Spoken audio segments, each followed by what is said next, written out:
Shalom Bapak Ibu. Ya, sangat berbahagia di tengah-tengah suasana masih pandemi kita terus diizinkan Tuhan untuk menikmati ibadah raya. Saya bersyukur terus-menerus saya berdoa supaya semua jemaat ada di dalam keadaan sehat. Tidak ada satupun yang sakit. Saudara, hari ini kita akan belajar firman Tuhan masih dalam tema iman yang besar. Kita akan belajar dari cerita bagaimana Nabi Elia dipakai oleh Tuhan untuk mengalahkan dewa Baal. Karena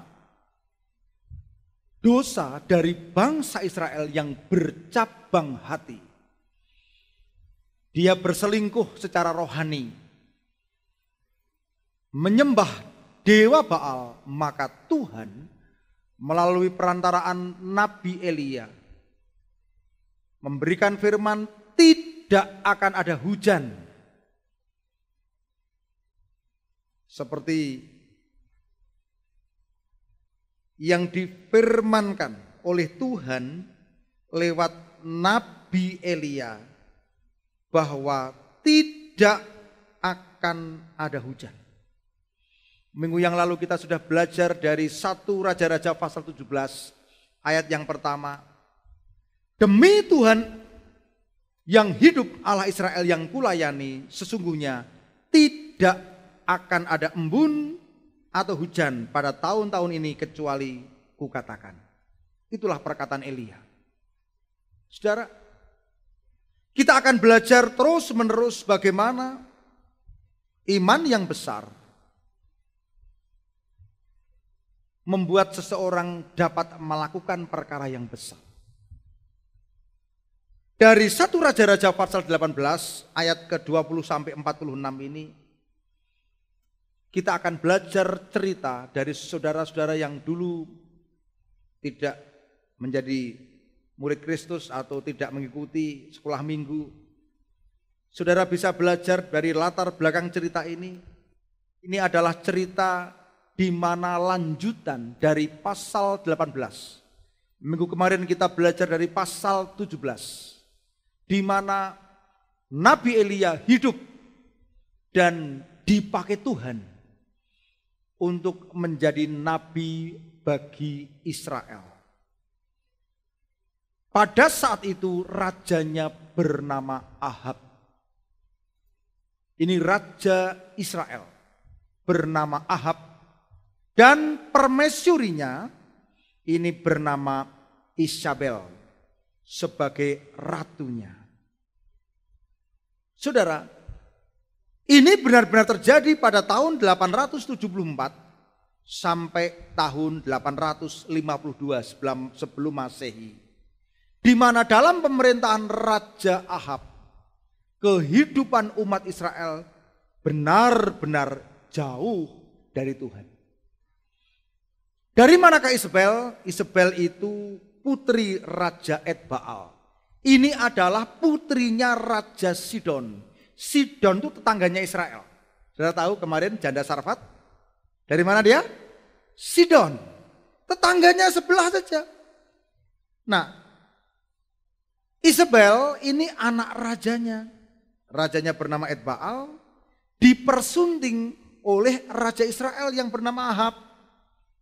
Padahal yang namanya Isabel ini bapaknya sebagai Nabi Baal. Raja sekaligus Nabi Baal. Tentu saja mereka menyembah kepada dewa Baal dan Dewi Asyera. Saudara, dewa Baal itu laki-lakinya, kepercayaan mereka. Lalu Asyera ini istrinya Baal. Ini mitosnya. Saudara, akhirnya Raja Israel yang harusnya menyembah Tuhan, Allah Yahweh, dia ikut-ikutan menyembah Baal. Tidak hanya itu saja, Baal sebagai raja, dia sangat terpengaruh oleh Isabel. dia juga membuat mezbah untuk Baal di kuil Baal yang didirikan di Samaria. Ahab juga membuat patung Asyera. Dan Ahab melanjutkan demikian itu, dan itu dicatat dalam Alkitab. Itu menjadikan Tuhan sakit hati. Menimbulkan sakit hati Tuhan Allah Israel. Lebih daripada kejahatan raja-raja sebelumnya. Kalau saudara baca dalam 1 Raja-Raja 16 sebelum ayat 17, di dalam ayat 22 sampai 32, di situ dikatakan itu kejahatan Ahab. Dia tidak hanya menyembah Baal, tapi malah membuat patung Asyera, mendirikan mezbah pada kuil Baal. Ini Raja Sidon, mertuanya ini dia juga seorang imam Baal. Saudara, oleh karena itu, kenapa disebut parah Tuhan sakit hati? Karena penyembahan Baal waktu itu sudah terjadi secara sistematis. Perhatikan. Kenapa seperti itu? Karena 850 nabi Baal ini diangkat menjadi pegawai negeri. Perhatikan supaya saudara tidak bingung ya. Kalau dewa Baal, Dewi Asyera itu dewa yang disembah. Tapi kalau nabi Baal itu imam-imamnya. Orang-orang yang digaji, orang-orang yang makan dari meja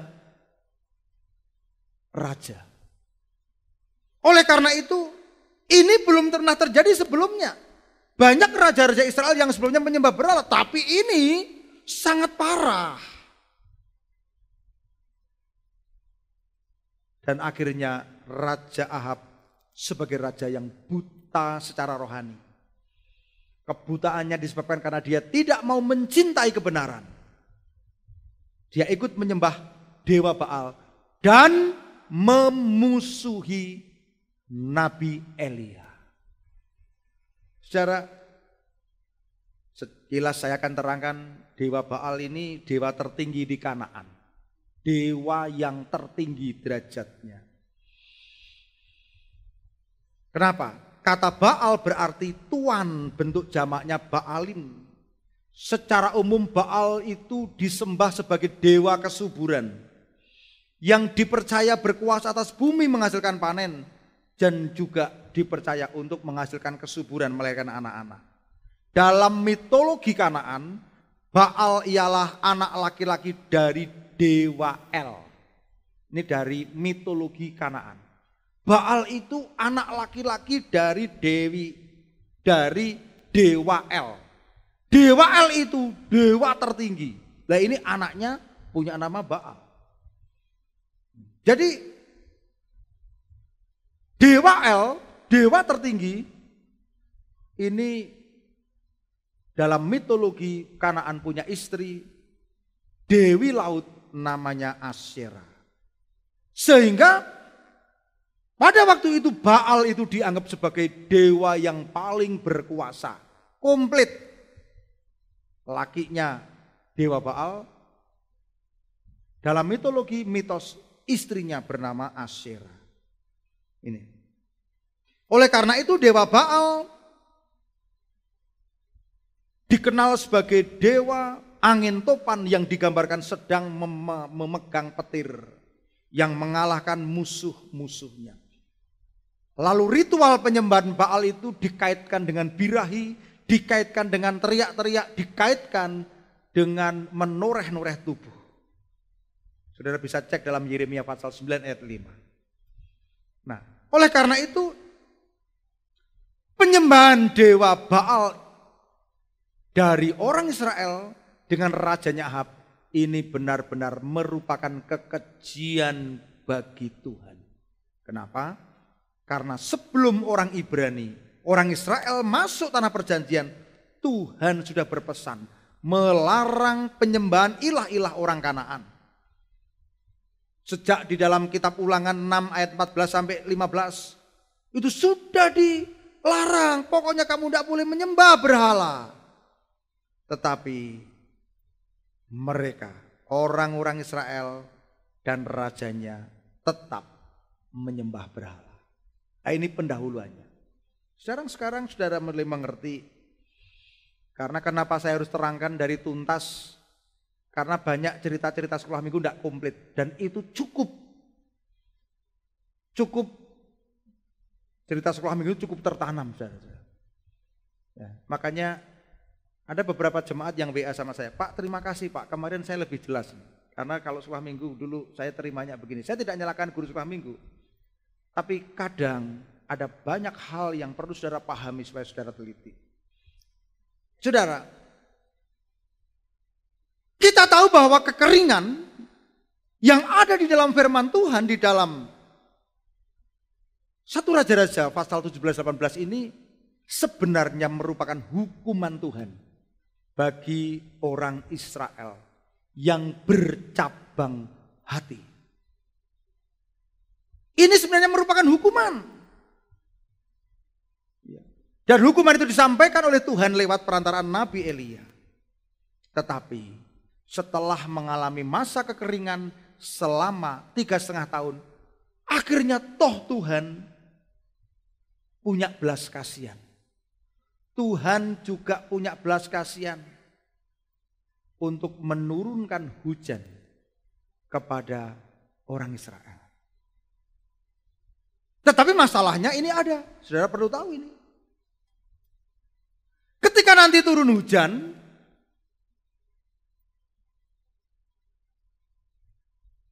orang-orang yang menyembah Baal, termasuk Nabi Baal, mereka itu berdoa kepada Tuhan minta turun hujan.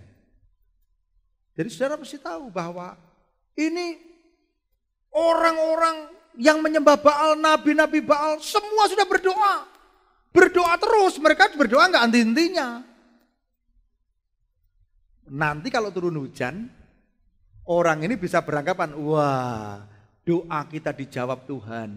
Akhirnya turun hujan.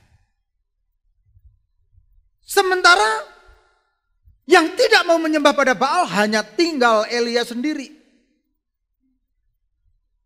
Sehingga kalau begitu nanti orang Israel juga sulit untuk dibawa bertobat kembali kepada Tuhan. Karena ketika turun hujan, toh nanti dianggap ini adalah hasil daripada doa para nabi Baal.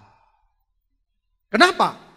Karena Raja Ahab beranggapan kalau malapetaka ini disebabkan oleh karena Elia yang tidak mau menyembah Baal. Sehingga Raja Ahab beranggapan kekeringan ini karena hukuman dari dewa Baal. Karena ada orang yang tidak mau menyembah Baal. Nah, ini kebalik saudara. Sebenarnya kekeringan itu karena hukuman Tuhan, dianggapnya Raja Ahab menganggap ini karena hukuman dari dewa Baal. Karena Elia dengan beberapa orangnya tidak mau menyembah Baal. Kenapa? Karena dalam hati Ahab beranggapan, bahwa dewa Baal adalah dewa yang benar. Allah Yahweh adalah Allah yang palsu. Elia ini nabi palsu. Sehingga Elia menjadi tersangka utama dalam kasus kekeringan selama 3,5 tahun ini. Tersangka utamanya Elia. Ahab telah dibutakan rohaninya. Dan rakyat Israel juga bingung. Apakah kekeringan ini karena hukuman Tuhan atau karena hukuman dewa Baal? Nah, saudara bisa lihat di dalam 1 Raja-Raja 18 ayat 17. Saya ingin saudara-saudara belajar urut. Urut, ya, semua fokus. Saya yakin saudara-saudara yang ada di ruangan ini maupun yang mendengarkan radio Suara Pengharapan, saudara akan diberkati. Amin. Tadi pagi ibadah penuh. Luar biasa. Ya, hari ini pun penuh, walaupun tidak sampai pada yang ada di lobi. Saudara, 1 Raja-Raja 18 ayat 17, saudara akan melihat tuduh menuduh. Ayat 17, segera sesudah Ahab melihat Elia, ia berkata kepadanya, engkaukah itu yang mencelakakan Israel? Wah. Gara-gara kamu, hai Nabi Elia, kekeringan, kelaparan, banyak orang mati, banyak ternak mati. Lalu 18, Nabi Tuhan Nabi Elia menjawab, bukan aku yang mencelakakan Israel, melainkan engkau dan kaum keluargamu, sebab kamu telah meninggalkan perintah-perintah Tuhan dan engkau ini telah mengikuti para Baal. Wah. Saudara, Elia dengan tegas walaupun dia berhadapan dengan raja yang sesat ini, dia ngomong, oh bukan aku yang mencelakakan Israel, melainkan engkau. Wah, ditunjuk ini. Kamu dan kaum keluargamu, sebab kamu telah meninggalkan perintah-perintah Tuhan dan engkau ini telah mengikuti para Baal. Saudara, ini kalau ditulis mungkin juga masih ada dialog lain. Wah pasti juga, bukan, ya kamu. Wah udah pokoknya ini push dialog. Wah akhirnya apa? Udah, daripada seperti itu mari kita buktikan. Buktikannya apa? Sekarang kita membuat tantangan publik. Oh ini bukan tantangan panco, saudara. Tantangan publik. Tantangan publik bagaimana? Untuk membuktikan. Karena apa? Nanti kalau turun hujan, dikira Baal sudah mengampuni. Akhirnya mudah untuk membuktikan. Ayo sekarang. Hanya ada satu cara. Tantangan publik. Tantangan publiknya apa? Ayat yang ke-19. Sebab itu suruhlah mengumpulkan seluruh Israel ke Gunung Karmel. Juga nabi-nabi Baal yang 450 orang itu. Dan nabi Asyera yang 400 itu. Yang mendapat makan dari meja istana Isabel. Wah ini kan nabi Baal, nabi Asyera ini pegawai negerinya Isabel. Wah, demi menjalankan agama Baal, agama resmi, ada 850 nabi Asyera, nabi Baal. Nabi Baalnya 450, nabi Asyeranya berapa? Berapa? 400. Wah ini pegawai negerinya, ini pendetanya agama Baal. Kepercayaan Baal. Elia mengadakan tantangan publik, udah. Ayo kumpulkan semua nabi Baal, nabi Asyera ke Gunung Karmel. Lalu pada ayat yang ke-20, ya ke-20. Benar, kumpulkan di sana.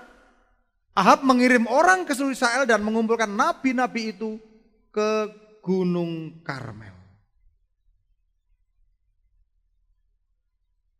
Sebenarnya kumpul di Gunung Karmel itu untuk apa toh? Kita lihat ayat 21. Lalu Elia mendekati seluruh rakyat dan berkata, berapa lama lagi kamu berlaku timpang dan bercabang hati? Kalau Tuhan itu Allah, ikutlah dia. Tetapi kalau Baal, ikutlah dia. Tetapi rakyat itu tidak menjawab sepatah kata pun. Coba perhatikan saudara-saudara. Pada ayat 21 ini, Elia benar-benar meratap. Kenapa? Dia hanya seorang diri. Tetapi jumlah musuhnya 850, jelas kalah telak. Kalau orang berkelahi 1:3 aja udah kalah. 1:2 masih lumayan. Ini 850. Lalu di hadapan itu Elia dengan keras berteriak. Untuk apa? Untuk ngomong dengan orang Israel. Berapa lama lagi kamu berlaku timpang dan bercabang hati? Elia berkata, bagaimana kamu ini? Kok meninggalkan Tuhan Allahmu bagaimana kamu ini kok sekarang bercabang hati? Saudara, dia berkata, kembalilah kepada Tuhan. Kalau memang Tuhan itu Allah, Allah Yahweh, ikutlah dia. Sebutan dari Elohim, Allah Yahweh. Jadi Elia mengatakan kalau memang Baal itu Tuhan, Allah, ikutlah dia. Tapi waktu itu tidak ada seorang pun dari Israel yang menjawab. Ayat 22. Elia berkata kepada rakyat itu, hanya aku seorang diri yang tinggal sebagai nabi Tuhan. Padahal nabi-nabi Baal itu ada 450 orang banyaknya. 23. Namun baiklah, diberikan kepada kami 2 ekor lembu jantan, biarlah mereka memilih seekor lembu, memotong-motongnya, menaruhnya ke atas kayu api. Tetapi mereka tidak boleh menaruh api. Aku pun akan mengolah lembu yang seekor lagi, meletakkan ke atas kayu api, dan juga tidak boleh menaruh api. Elia sudah ngomong, bagaimana kamu hai kaum Israel, berapa lama lagi kamu mau tinggalkan Tuhan, bercabang hati? Bagaimana ini kamu semua sudah tidak mau bertobat, kembalilah kepada Tuhan. Sekarang pilihlah. Kalau memang Tuhan Yahweh, Allah Yahweh, Allah yang hidup, ikutlah dia. Tapi kalau memang Baal yang hidup, Allah yang benar, ikutlah dia. Pilih salah satu. Dan dia buat peraturan. Udah gini aja. Sekarang sediakan 2 sapi. 2 sapi. Sapi itu silahkan disembelih diolah. Bukan diolah dimasak. Dipotong-potong. Lalu letakkan di mezbah. Saya juga akan ngambil 1 ekor. Nanti aku potong. Tapi tidak boleh menaruh api. Intinya tidak boleh menaruh api. Saudara tahu?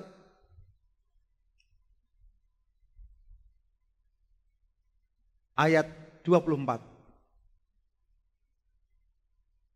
Kemudian biarlah kamu memanggil nama Allahmu dan aku pun akan memanggil nama Tuhan. Maka Allah yang menjawab dengan api, dialah Allah. Seluruh rakyat menyaut katanya, baiklah demikian. Wah, ini peraturannya simpel, jelas. Setelah nanti lembu disembelih, letakkan sebagai korban bakaran. Ya.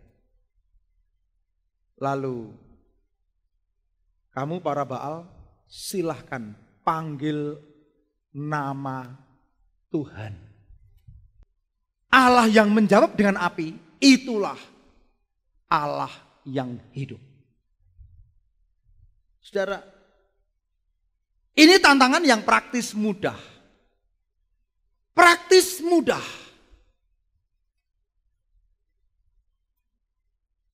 Tapi Elia mempersilahkan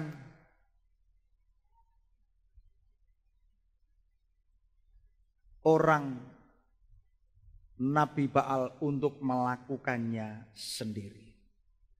Saudara,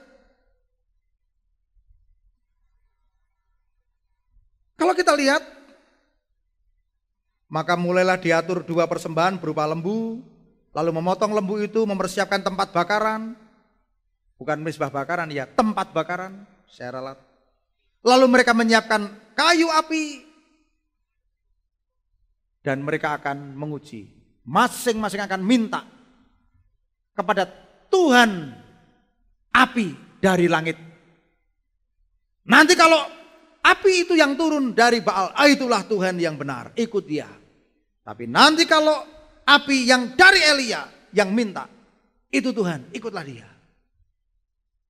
Lalu kita lihat 26. Mulai para Baal mengambil lembu, diberikan pada mereka, mengolahnya dan memanggil nama Baal dari pagi. Perhatikan, Dari pagi sampai petang mereka memanggil dewa Baal. Jawablah kami, dewa Baal. Panggil dengan keras, dengan teriak-teriak sampai mereka berjingkrak-jingkrak. Tidak datang. Dipanggil-panggil tidak datang. Bayangkan dari pagi sampai petang. Seharian. Kalau saudara-saudara menari-menari, memanggil-manggil, coba saudara bisa ditayangkan gambarnya. Ya. Wah, pasti mereka akan lelah. Ya. Wah, mereka pasti akan lelah. Saudara. Coba. Nabi-nabi Baal memanggil nama Baal. Baal, datanglah Baal, bakarlah daging ini. Bakarlah daging ini. Tapi mereka tidak ada jawaban. Lalu ayat 27, terus saja biar ditampilkan gambar. Ayat 27. Pada waktu tengah hari, Elia mulai mengejek mereka. Pas tengah hari, pas jam 12. Panggillah lebih keras, bukanlah dia Allah. Mungkin dia merenung, mungkin dia ada urusan. Mungkin dia bepergian, barangkali ia tidur, belum terjaga. Waduh, Elia mengejek, panggil lebih keras. Ya, kenapa Elia ngomong seperti itu? Karena dalam tulisan kuno tentang Baal, dewa Baal itu adalah dewa yang punya kebiasaan, dalam tulisan kuno ya, mitologinya. Kebiasaannya sering pergi jauh. Mereka percaya dewa Baal senang tidur, ini dewa yang malas. Iya, makanya Elia mengatakan panggil lebih keras, panggil lebih keras. Tapi Nabi Baal tidak memperoleh jawaban. Akhirnya mulai mereka kesurupan. Kesurupan, mulai mengiris-iris tubuhnya dengan ritual. Mengiris-iris, memanggil-manggil. Akhirnya juga tidak ada jawaban. Enggak ada jawaban. Pertanyaannya, kenapa mereka tidak menjawab? Karena yang namanya Baal memang tidak ada. Tidak nyata. Ini hanya mitos. Ini hanya kepercayaan. Ya. Saudara tahu enggak? Ini hanya karangan imajinasi manusia. Sama seperti yang digambarkan Paulus. Orang Israel ini mengimajinasikan Tuhan, membayangkan. Lalu dari hasil imajinasi dibuatlah patung. Setelah jadi patung disembah. Makanya banyak patung-patung yang ketika disembah ini hasil imajinasi. Orang Israel menyembah ratusan dewa. Ratusan. Pada zaman Paulus pun juga di beberapa kota ada banyak dewa-dewa. Ya, di beberapa kepercayaan lain juga ada patung-patung yang disembah. Saudara, Baal tidak nyata. Lalu cerita berikutnya, pada ayat yang ke-30, mereka udah gagal, sudah time out, habis waktu. Akhirnya sekarang giliran Elia. Nah, saudara, kita lihat di dalam ayat 30, ketika giliran Elia, ayat 30, apa yang dia katakan? Elia katakan apa? Maka kata Elia kepada seluruh rakyat itu, datanglah dekat padaku. Wah, sebelum Elia ini in action, dia minta Israel datang dekat padaku. Lalu rakyat mendekat. Perhatikan, ini ada arti rohaninya. Lalu mendekatlah seluruh rakyat itu kepadanya. Lalu ia memperbaiki mezbah Tuhan yang telah diruntuhkan. Perhatikan. Elia minta untuk rakyat Israel datang mendekat dan mereka nurut mendekat. Dan Elia di Gunung Karmel itu dia memperbaiki mezbah Tuhan yang telah diruntuhkan. Kenapa? Karena mezbah Tuhan diruntuhkan. Yang didirikan malah mesbah-mesbah di kuil Baal. Ini masalah. Kemudian ayat 31. Elia mengambil 12 batu yang menurut jumlah suku keturunan Yakub. Kepada Yakub telah datang firman, engkau akan bernama Israel. Perhatikan. Sudah ada batu 12. Lalu batu itu didirikan menjadi mesbah demi nama Tuhan. Elia membangun mesbah dari 12 batu. Dan di sekeliling batu itu dibuat parit, 2 sukat benih, 2 jejeran. Saudara, lalu Elia menyusun kayu, memotong lembu, menaruh potongan di atas kayu api itu. Jadi ditaruhnya kayu, dagingnya ditaruh di atas potongan kayu itu. Nah, yang aneh ini saudara lihat ayat 34. Sesudah itu ia berkata, penuhilah tempat buyung dengan air dan tuangkan ke atas korban bakaran dan ke atas kayu api itu. Kemudian katanya, buatlah begitu untuk kedua kalinya. Dan mereka berbuat begitu untuk kedua kalinya. Kemudian katanya, buatlah begitu untuk ketiga kalinya. Dan mereka berbuat begitu untuk ketiga kalinya. Sehingga air mengalir sekeliling mesbah itu. Bahkan parit itu pun penuh dengan air. Saudara, yang aneh ketika bagiannya Elia justru itu kayu yang sudah di atasnya ada daging, yang sudah berbentuk mesbah bakaran itu nyuruh disiram air. 4 buyung penuh air. Coba logikanya di mana? Nah, kalau kayu disiram air kan kayunya juga sulit nyala. Ya enggak? Ya. Elia hanya ingin membuktikan kalau memang Tuhan nanti yang akan membakar. Ada yang mustahil. Siram air basah semua. Ulangi lagi. Siram air lagi basah semua. Sampai 3 kali. Ulangi lagi. Siram air basah semua. Sampai paritnya penuh air. Perhatikan. Saudara, ini adalah tindakan yang luar biasa.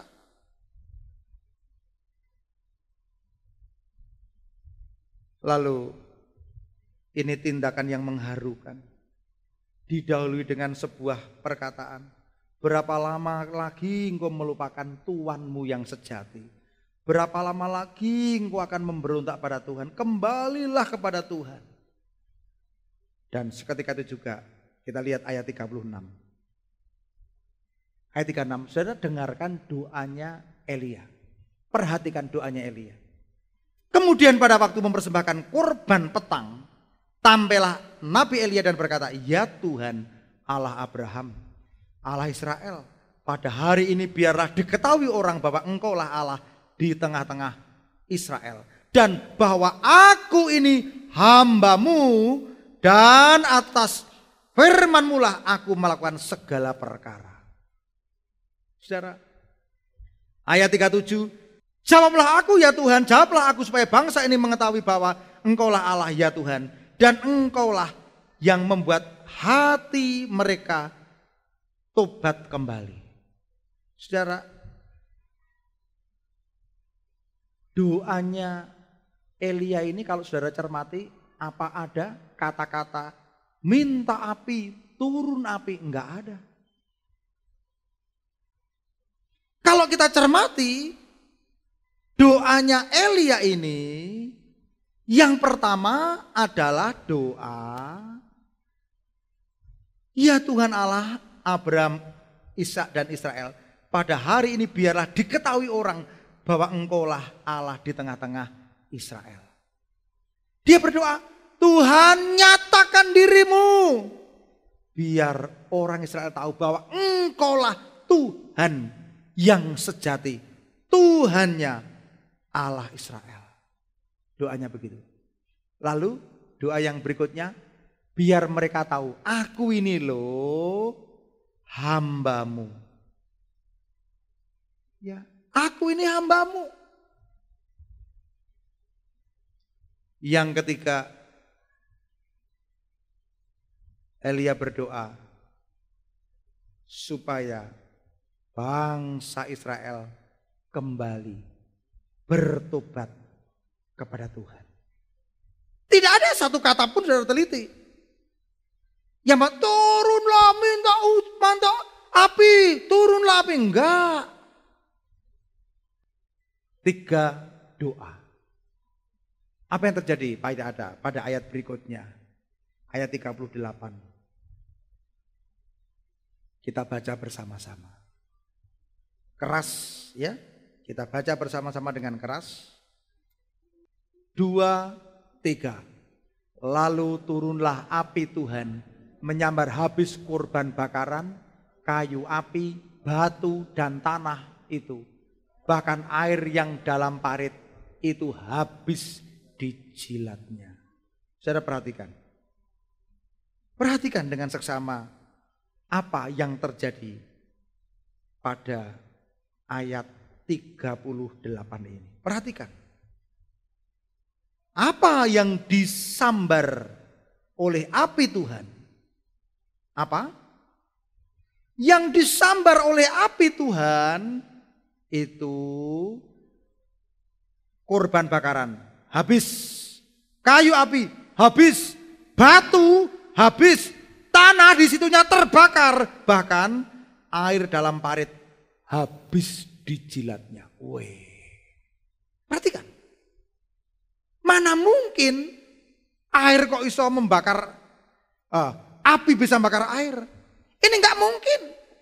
Justru Tuhan memberikan demonstrasi kepada bangsa Israel bahwa benar-benar Tuhan sendirilah yang turun. Turun untuk membakar kurban dari Elia. Saudara, perhatikan. Sudah disiram air, terbakar juga. Parit penuh air, terbakar juga. Ini adalah kuasa Tuhan. Coba bayangkan kalau Elia setengah-tengah, tidak punya iman yang besar. Kalau Elia tidak taat, apa resikonya? Oleh karena itu demi melihat seperti ini, ayat 39, ketika seluruh rakyat melihat kejadian ini, sujudlah mereka serta berkata, Tuhan dialah Allah, Tuhan dialah Allah. Wah, saudara, ini merupakan satu yang luar biasa. Rakyat melihat dengan jelas, oh Tuhan yang berkuasa, Allah Yahweh yang berkuasa. Ini reaksi daripada bangsa Israel. Saudara, apa yang ada dalam pikiran saudara ketika saudara mendengarkan firman Tuhan ini? Apakah saudara berkata, oh ini biasa-biasa saja, saya pernah mendengar? Bukan. Karena cerita ini berlanjut, selanjutnya Elia memerintahkan semua nabi Baal itu dilenyapkan, dibunuh ke sungai Kison. Semua jadi sembelih di sana. 850 habis semua. Ini adalah pemusnahan terhadap kuasa-kuasa kegelapan. Lalu akhirnya yang terjadi,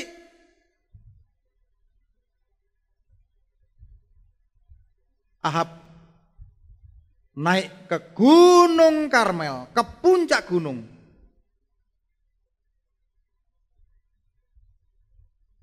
Singkat cerita, Tuhan memberikan tanda, ada segenggam awan.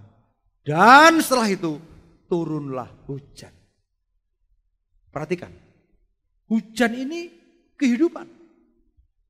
Beda dengan sekarang, kalau hujan kurutuk-kurutuk, wah udan, ini mulai kodanan. Lain, ini karena kita musim hujan. Oh kalau waktu itu hujan ditunggu-tunggu.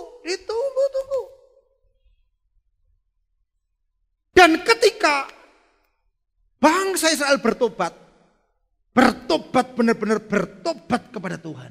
Mereka sujud, mereka mengatakan sungguh dialah Tuhan Allah Yahweh, Allah yang benar.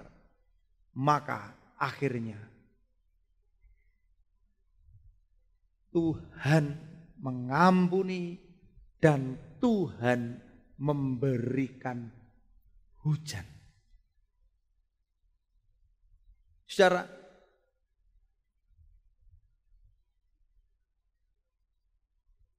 dari peristiwa ini kita bisa melihat mujizat. Ada beberapa pelajaran yang bisa diambil. Yang pertama, perhatikan. Elia tadi kan nyuruh rakyatnya mendekat. Mendekatlah. Ya, ini adalah kerinduan Tuhan agar umatnya mendekat kepadanya. Hanya orang-orang yang mau datang, yang mau mendekat Tuhan, yang akan memperoleh kemenangan. Ya, karena Tuhan kita adalah Tuhan yang dekat dengan umatnya. Tuhan yang tidak pernah membuang siapapun yang mau bertobat, mau minta ampun. Tuhan yang disembah adalah Tuhan yang ingin supaya umatnya dekat. Yang kedua, Elia memperbaiki mezbah yang telah diruntuhkan. Memperbaiki mezbah berarti memperbaiki kehidupan yang sudah rusak. Mezbah Tuhan sudah dihancurkan oleh nabi-nabi Baal. Diperbaiki lagi.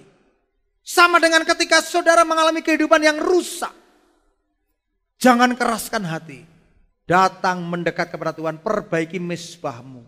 Biar Tuhan yang perbaiki. Kalau ada di antara saudara yang rumah tangga rusak. Biar mendekat kepada Tuhan. Datang pada Tuhan. Karena Tuhan yang sanggup memulihkan. Saudara. Oleh karena itu pesan daripada firman Tuhan hari ini. Dekat kepada Tuhan. Hanya dekat Allah saja aku tenang. Daripadanya lah keselamatanku. Dekat kepada Tuhan berarti kita dekat dengan kuasa Tuhan. Mengalami kemenangan Tuhan.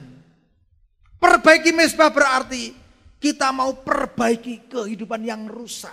Di dalam kasih karunia Tuhan. Elia juga mengambil 12 batu. Yang merupakan identitas dari bangsa Israel. Menyatukan kembali menyusun itu berbicara tentang pentingnya kesatuan. Rumah tangga yang sudah mulai tidak ada kesatuan. Anak, bapak, suami, istri. Ya, keluarga-keluarga tidak ada kesatuan. Gereja yang tidak ada kesatuan. Mesti datang pada Tuhan untuk kita mengalami kesatuan. Amin. Karena dengan kesatuan itu berkat Tuhan dicurahkan. Saudara, Elia memotong-motong kayu dan korban lembu. Ini bicara tentang pengorbanan. Untuk kita mau ikut Tuhan, kita mesti belajar berkorban. Mengembalikan apa yang Tuhan. Ini bukan masalah uang. Mungkin ide kita, waktu kita, tenaga kita. Ada di antara saudara-saudara yang belum mengambil pelayanan. Masih hidup sendiri, aku mau hidup sendiri. Saudara coba belajar berkorban. Memberi hidup untuk Tuhan. Belajar melayani. Tidak ada orang yang langsung pinter. Saudara. Sampai sekarang pun saya usia 56. Saya ini merasa tidak tahu apa-apa. Ya. Saya minggu ini dapat tugas tentang teori penciptaan dan evolusi. Itu tugas dari mata kuliah S3, dari judul mata kuliahnya ini Colloquium Biblicum. Saya ini belajar dari banyak jurnal, sampai mele-mele. Aduh, lalu saya ketemu Mbak Titis, aduh Tis, aku ini semakin tua semakin seperti saya ini tidak pinter. Semakin belajar, semakin kita ini tidak tahu. Kalau ada orang yang sedikit belajar udah sombong. Kita ini mesti beri waktu kita untuk banyak belajar firman Tuhan. Merendahkan diri. Seperti firman Tuhan yang kemarin. Yang namanya iman yang taat. Itu mesti belajar ketaatan dan kerendahan hati. Amin saudara. Saudara. Elia juga menyuruh menyiramkan air sebanyak-banyaknya. Ini pertanda apa? Karena waktu itu liturgi ibadah Baal itu penuh dengan rekayasa. Penuh rekayasa. Elia nggak mau ibadahnya ada rekayasa. Siram air saja. Kalau mau kebakar ya kebakar karena Tuhan. Akhirnya apa? Elia memberikan persembahan kepada Tuhan tanpa rekayasa. Tanpa pencitraan. Karena dia tidak ingin ini semua orang menilai ada rekayasa. Siram air penuh. Tapi kuasa Tuhan terjadi. Itu korban. dijilat habis. Kayunya, dagingnya, batunya, tanahnya, bahkan sampai air dalam parit. Lalu berikutnya, Elia melakukan doa yang benar. 3 poin doanya. Tuhan, nyatakanlah dirimu di tengah Israel. Biar mereka percaya engkaulah Tuhan yang benar. Biar dia juga percaya akulah hamba yang engkau utus. Dan dia boleh kembali kepada Tuhan. Saudara, saya rindu hari ini apapun keadaanmu. Ketika kita mau introspeksi. Mungkin ada baal-baal dalam hidupmu. Mungkin ada asera-asera dalam hidupmu. Mungkin ada anak Tuhan yang masih main-main dengan dukun. Masih main-main dengan paranormal. Masih main-main dengan Tuhan dan bercabang hati. Hari ini saatnya kita bertobat kepada Tuhan. Saudara, jangan takut. Elia kalah jumlah tapi dia tidak takut. Jangan pernah takut dengan kuasa kegelapan. Karena apa? Walaupun Elia seorang diri, Tuhan berikan kemenangan. Ya, saudara juga jangan takut. Ya, selama saudara dengar suara Tuhan, saudara-saudara ikut Tuhan, taat firman terus, Tuhan akan memberikan kemenangan demi kemenangan, kemenangan demi kemenangan. Walaupun iman itu melalui satu proses ujian, diuji dari iman yang kecil, diuji iman yang bertumbuh jadi iman yang besar, terus melalui proses ketaatan, kerendahan hati. Dari proses ketaatan itu akan membentuk kita mengenal siapa Tuhan yang kita sembah.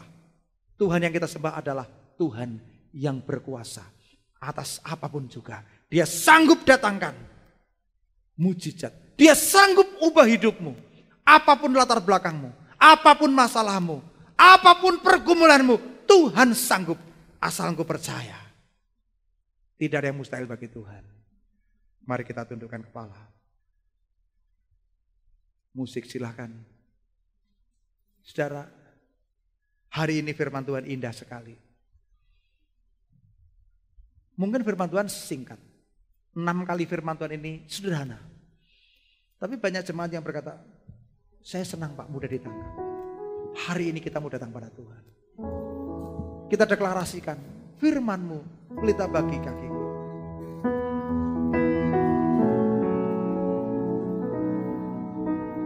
Firman-Mu pelita bagi kakiku, terang bagi jalan. Firman-Mu, firman-Mu pelita bagi kakiku, terang bagi jalan.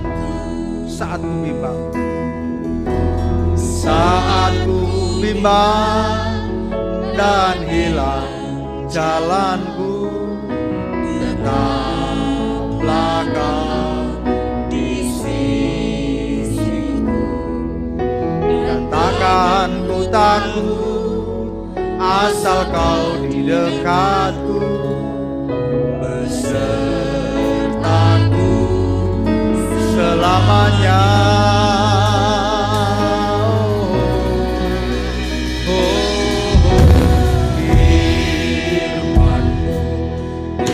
Bagi kakiku, terang bagi jalanku, terang bagi jalanku, terang bagi jalanku.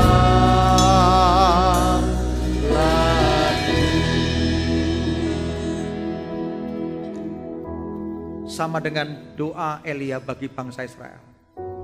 Hai umat Israel, berapa lama lagi engkau akan meninggalkan Tuhan? Berapa lama lagi engkau masih bercabang hati? Itu pun juga firman Tuhan ditujukan kepada kita. Berapa lama lagi kita suka bermain sandiwara dengan Tuhan? Berapa lama lagi masih ada ilah-ilah lain di dalam hidup kita? Berapa lama lagi masih ada baal-baal, asera-asera dalam hidup kita? Tuhan bertanya, ambil keputusan.